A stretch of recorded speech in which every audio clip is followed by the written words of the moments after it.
শুভ আরিয়াকে দেখে আদিকে বলে, তুমি এইরকম একটা মেয়েকে সাহায্য করছো আদি? এই মেয়েটা অত্যন্ত অভদ্র উচ্ছৃঙ্খল একটা মেয়ে। আরিয়া বলে, দেখুন, আমি কি আপনাকে সাহায্য করতে বলেছিলাম? আপনি সাহায্য করেছেন আর এখন আপনার স্ত্রী আমাকে কথা শোনাচ্ছে। আদি বলে, আমি ওই মেয়েটাকে চিনি, ওর সাথে আমার ধাক্কা লেগেছিল। কিন্তু শুভ, তুমি ওকে কি করে চিনলে? এরপর শুভ আরিয়া কি কি সাজবাতির সাথে করেছে সেই সমস্ত ঘটনা আদিকে বলে। এরপর আদি আর শুভ বেরিয়ে এলে তখনই গুন্ডাগুলো আবারও যায় আর আরিয়াকে চেপে ধরে। বলে, তুই কি ভেবেছিস আমাদের সাথে লড়তে আসবি? তুই একটা মেয়ে, তুই কোনোভাবেই আমাদের সাথে পেরে উঠবি না। দেখ এবার আমরা তোর কি অবস্থা করি। এই বলে আরিয়াকে যে মারতে যাবে তখনই শুভ আবারও চলে আসে। শুভ বলে, তোরা কি ভেবেছিস তোরা পুরুষ জাতি বলে আমাদের মেয়েদেরকে অবলা ভাবিস? কখনো না। আমরা মেয়েরা ঠিকই করতে পারি, সেটা এবার দেখবি। এরপর আরিয়া আর শুভ একই ভঙ্গিতে একই স্টাইলে লাঠি দিয়ে গুন্ডাগুলোকে মারতে থাকে। আদি দেখে এসব অবাক হয়ে যায়। আদি মনে মনে ভাবে, এটা কিভাবে সম্ভব? একই চোখ, একই মুখ, একই কথাবার্তার ধরন, কিভাবে? না না, আমার কোথাও ভয় হচ্ছে।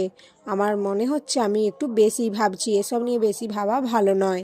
এরপর আরিয়া শুভকে আরও কয়েকজন মারতে এলে তখনই আদি গিয়ে সেই লোকগুলোকে মারতে থাকে। এদিকে সাঁঝবাতিকে কেশব বোঝাতে থাকে ভয় পেতে না। সাঁঝবাতি বলে সে ভয় পাবে না, সে নিজেকে নিজে প্রোটেক্ট করবে। তখনই কেশবের কাছ থেকে সাঁঝবাতি একটি লেডিস পারফিউম পায়। সাঁঝবাতি, মোহনা সকলে মিলে কেশবকে চেপে ধরে, কিন্তু কেশব কিছু বলে না, বলে আমার এক বান্ধবী।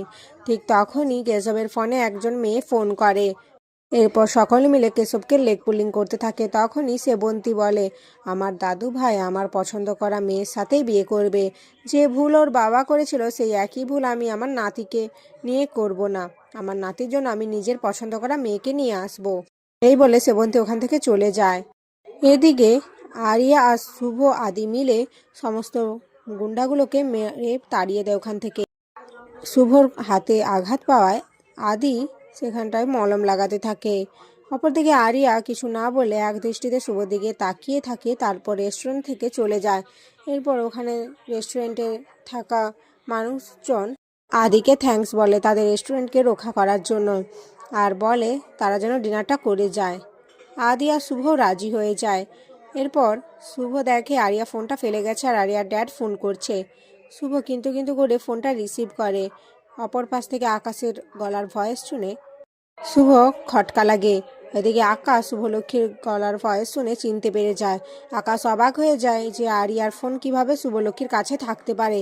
তাহলে কি শুভলক্ষ্মী সমস্ত সত্যিটা জানতে পেরে গেছে?